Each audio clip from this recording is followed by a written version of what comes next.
ito dar so pakatari tre ba minit dito nga ari nan nanti so nga again sabar ini SSB ju sino memle Service selection board. service selection board ini kita SSB ju ini ya ini SSB ju ya what is SSB NDA Natura NDA CDS Netro 저는 tayo so ang tiribok lawa ka titoto ang di viewers tepan tayo view na jo kanal te ne sa kata kati gui ni lawa ma di jogen ni toro banga ti kan kita tu bangso ni na pret yang frap no ne kan offer ro ni kan ti baba lo ni ti kan lo pret tu do jo ni SSB chung chang kan so ya zanina masabera jo ni SSB chung yang di service selection board jo kan capability te mo kan personality te katiga ang test na turkani sipay officer na nanti nanin sipay officer interview kan ita service selection board nanti hajo tro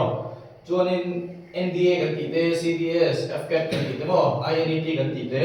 le atang kan technical entry sang officer to phot sipay officer to phot tan juanin tur tan juanin te service selection board ti paltlang fa ngai di tu juga kan tite juanin he tiang an capability te tro personality te ingin yang ketiang sang psychology deh ketiang test lah kan service selection board tu. Jadi ingin spirita bilang core principle tu mansa baca kan tidak karena nanti ini kita ingat kan sebab orang dia tu thought speech le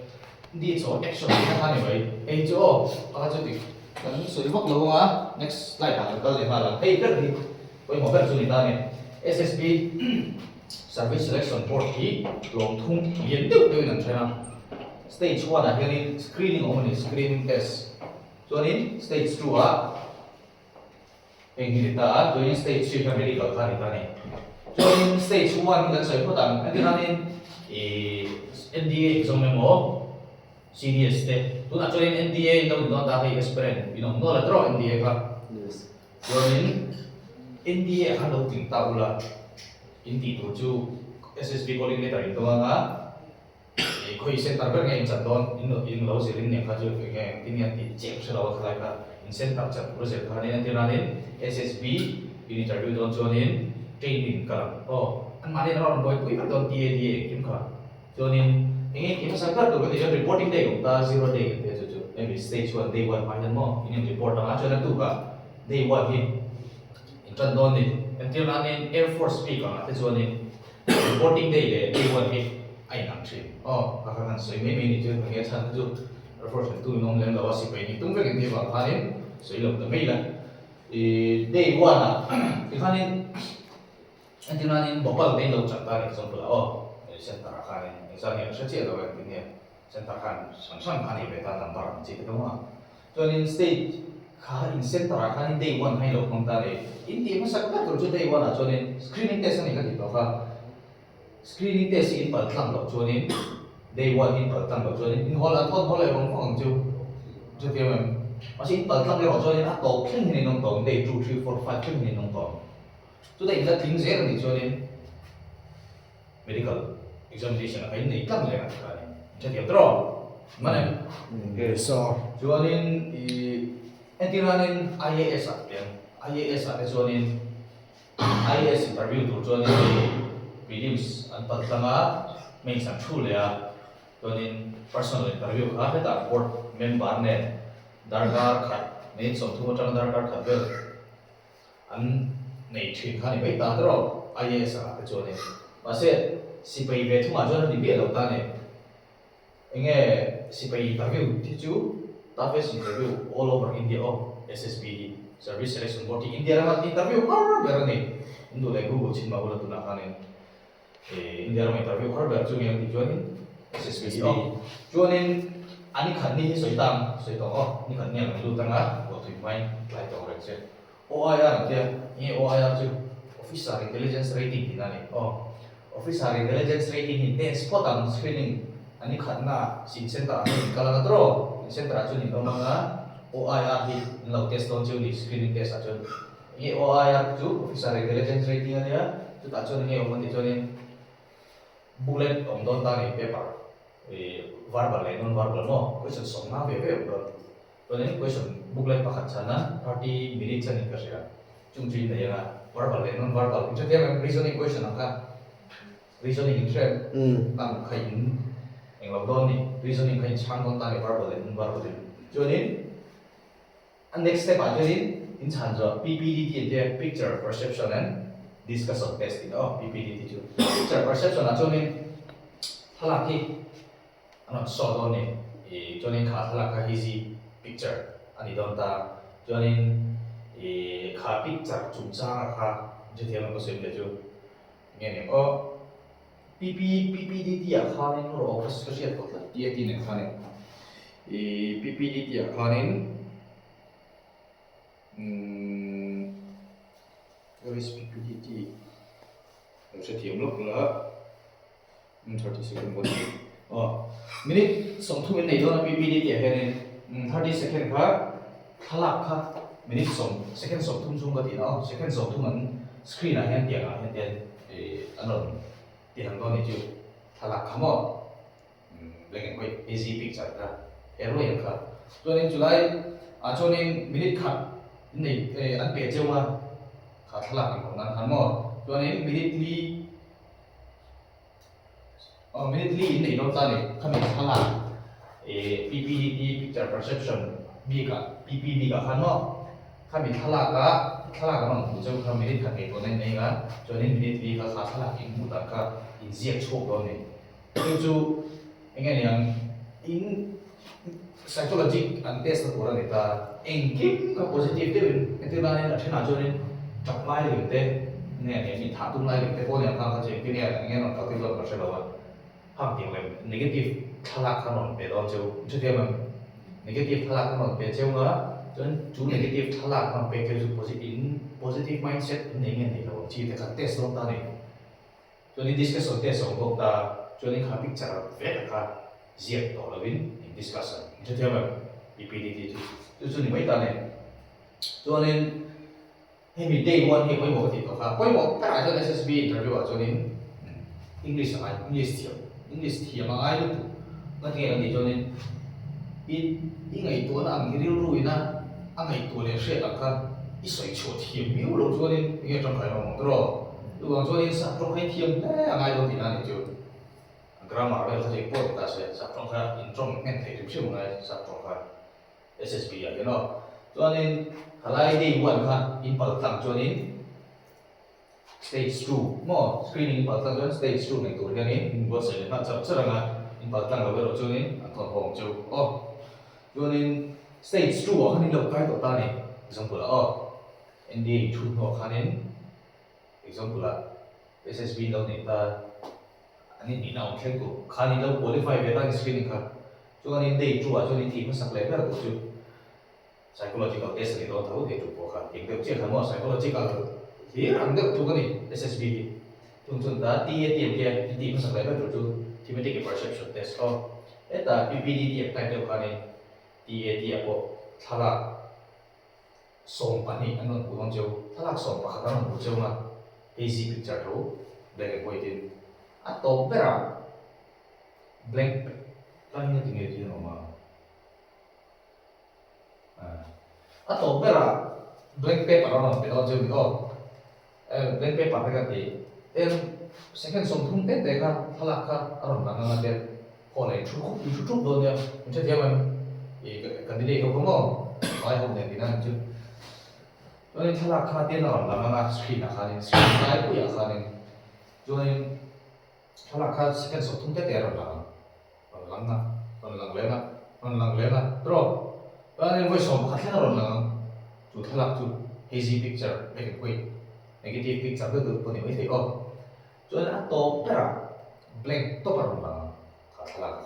thà lạc thì to lên blank face to parang lang ngon thì ta chứ cho nên July cho nên ETAT chứ cho thêm mình psychological test là người ta ra dengan nghe mindset chỉ mong positive em điểm chỉ thế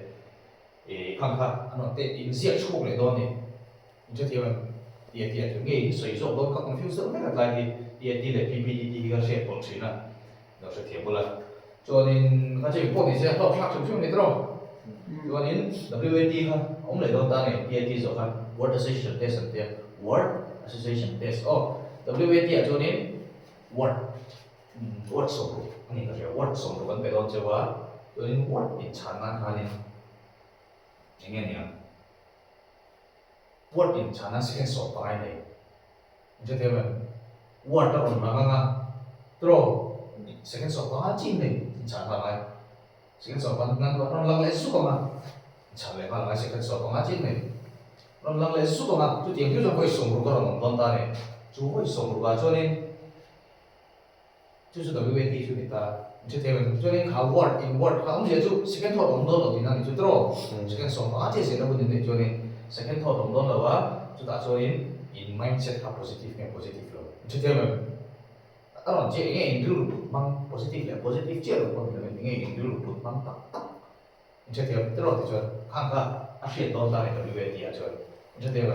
anda pegang itu pula word pakai soal apa So, duty it's my duty to obey your word so that I can fulfill. aja kemah ni tadi kemah orang di laut tadi sekian soal aja ni ketika nang masa presiden mandor mana sekian soal aja kali nghe duty ở cái tại đó cho nên he's very sincere in my duty chỉ là còn chỉ thế mà đọc lại cái gì thì cả sản xuất cái số bao nhiêu này ya ý mà càng ngày tại cho thế đó cho nên SRT cũng về tại này situation reaction test thì số lúc đó situation reaction test là về thông cho nên word mà lại cũng về đó đâu WAT in sentence sao cũng đó 카 sentence 카 in first thought 카 꼭 in important zone vậy cái điều này nên cái này về yang ram gue kala bro ram gue kala cho nên ini school ibai kala alau cerita ni cho nên cái gì tiếng ikan ông câu đó có chuyện phải cho thêm mà所以他们产难为他呢是跟手头人内图，就这样，因为产相对个们是跟手头人， Sakit. 上了， Chân quy nó không bị dùng nói tiếng rất là cần mà xuống các bài chú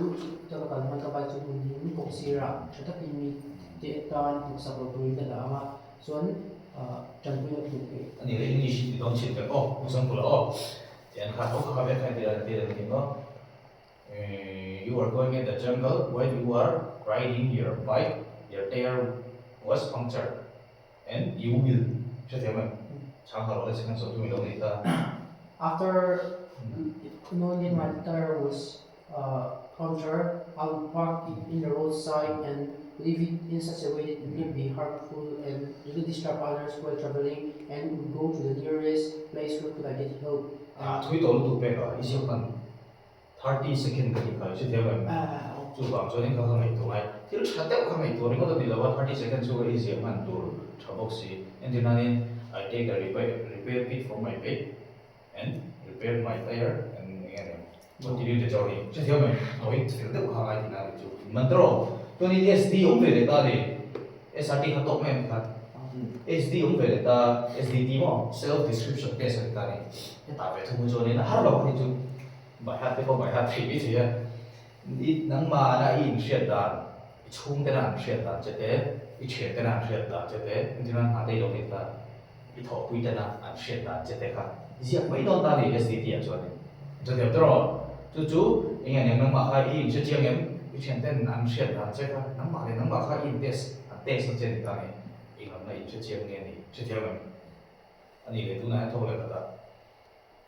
이건 민계 최대한 나이 이제 그 선생 따라 한다가 사도네 따서 저는 뭐 이메이킹이 들어 또 뒤에 커플 많이 행시에 지나가다니 예 서비스 셀렉션 보드 때도 저 들어 만약 한 렉시아가 되시 들어 그러니 내가 해주 스크리닝 안 가리 너냐 스크리닝 안 딱 네가 가면 되도록 돼 줘서 스크리닝 백인 딱 저기 돼 주고 5 feet 정도 sẽ đẹp rồi, cho nên đây chung với hai cần đâu sầu ta, đây chỉ hai cần cỡ về là chỉ tiêu group testing officer and interviews of candidate group tasks of các tổ chức là các confused đó tôi có tìm có cái này nó cái array tổ luôn rồi SSB chỉ các bạn sẵn đấy mà tung chỉ là cái coi cái này cái này suy về đó mà NCC cái này mà mình one major battalion là cái này one major battalion NCC mà cái này SU cái này về chỉ là cho nên cái tia thì là chưa cả tung về được các bạn sẽ chăn này nhưng mà bạn case này mà bạn mà cái hàng bán sang cái này thì là nên problem cái này ta cái ăn chia cái problem cái vị trí thảo là tiếng về nên được lấy thứ đó cái problem và khá nên cái hàng tung ta là what ví dụ rằng mình đâu ngồi bốc này thì tiếng ví dụ rằng mình ngồi mà làm bona chỉ phải học sao để cho nên nào không mấy mình thì không chỉ phải học sao cho luôn chỉ phải học sao để thứ ba luôn đâu làm ta service cái đó cho nên GTO ang lúc lên day 3 ha GTO group task obstacle ani ka siya group task obstacle mo GDO man group discussion GD group discussion ani ta group discussion chung nge siya tro so ipak ngai ni topic an pe chewa hey discussion le debate hi share ko lo ko ni debate ani lo discussion ge je dia ban cho nên debate thì nhiều chứ anh em nhỉ debate thì nhiều thì ai nằm lâu anh thực sự nằm được cho nên debate thì group discussion thì nằm được rồi anh chuyện đâu phải nên thiếu sợi tao ít nhiều cái khác thì về đó là group discussion là cho nên debate nằm tại được khán mà khá in case in topic in discussion khá là ra chắc tất cả số rồi này anh sẽ theo là chúng group discussion chúng mình phải ta thảo topic nó về cho mà cho nên GP ông ta group planning exercise anh em GP thế còn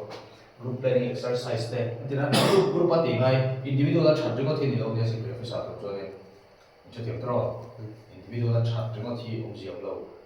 a group bai chat te ngai chen jong thi nge si bai hi mal ni na chen ngai lo tro a ho na che thi ni tu wa cho nin a group ban chat ngai e po progressive group task to tro group obstacle race cho ti ba cho nên in đầu lai ba khanin heng te group obstacle race ni ta heng te obstacle mo cho nên các group này lâu mà này cho nên in đầu live về khai example là Pakistan này là in đầu ta như này cho nên important cái sát hàng đầu thì toàn là chân về cả chúng ta bàn trang cái thôi chứ half group task mà này thì cho nên progressive group task itu group obstacle race itu half group task itu hô khai nên anh em có sĩ phải hô khai nên test officer hô khai nên test đó chứ đi cho nên individual chat ho po ngai ta heta day 4 ra ka le na hey interview maybe so le sai no IAS te MCS te mo MPS te IPS te ani chu main prelim sample sa main sample sa na darbar mit chan ve tu darbar khat ve le ne ki khani board member ne ani interview mai china SSB chu dinga chung ko ti ko cho nên khat ya IAS te le enge personal interview shim ma kha mo member board member ma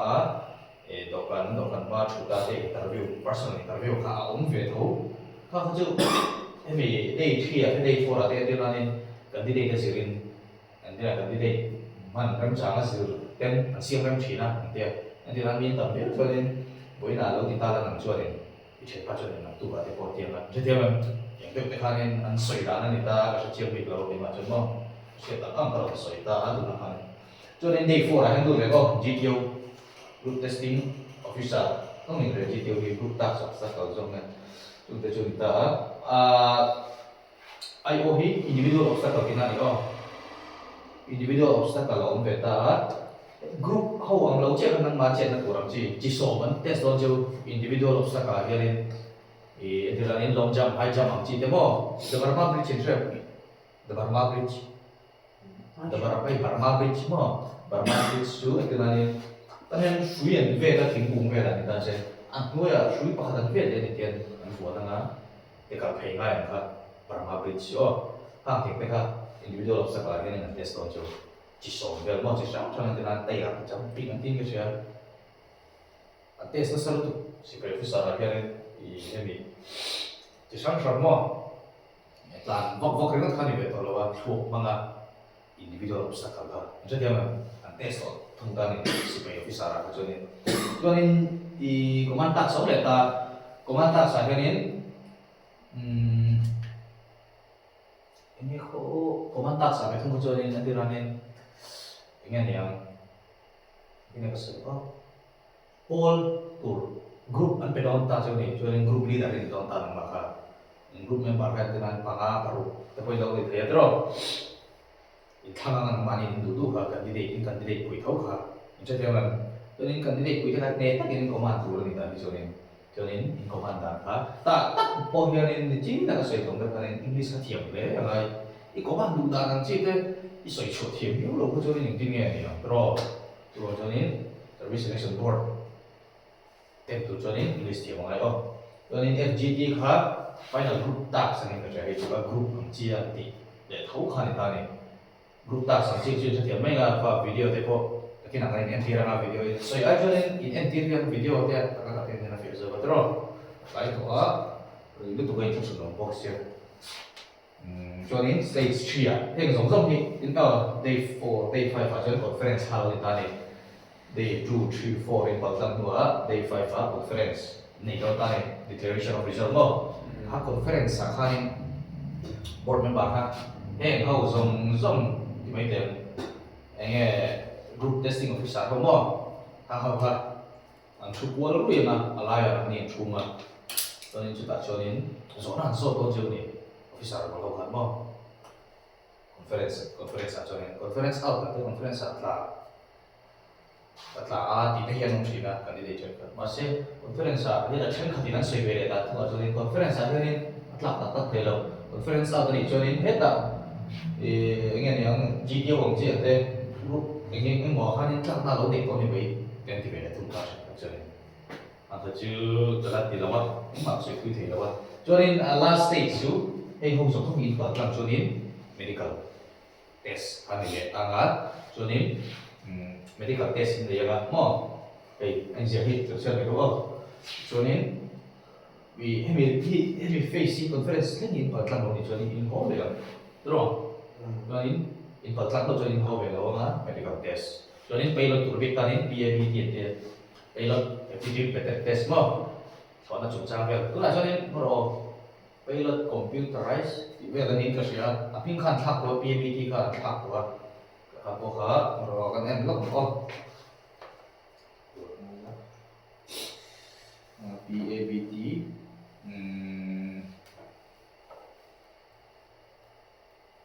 CPSS ở tin này CPSS là computerized pilot selection system anh thì ta CPSS PABT ka tháp của ta CPSS ka in này về là pilot của việc ta cho nên in đâu chuyển chuan pilot in đâu có in đâu chuyển đi chuan mà giống vậy là in này về là mình đồ cho nên tăng cái chỗ kami phải tăng cái chỗ này cho nên top ra bây mọi đâu chú service selection board ina anh đủ bé rồi thì就是quality nga kanti cho nên mình bảo cho individual mo OLQ santi officer like quality santi officer like quality yung mga quality ti so pangalan kasi ako ta so officer like quality so nakita presentation na rin karon ta dalawa presentation so vele for na mo kanin tiro asong kali okay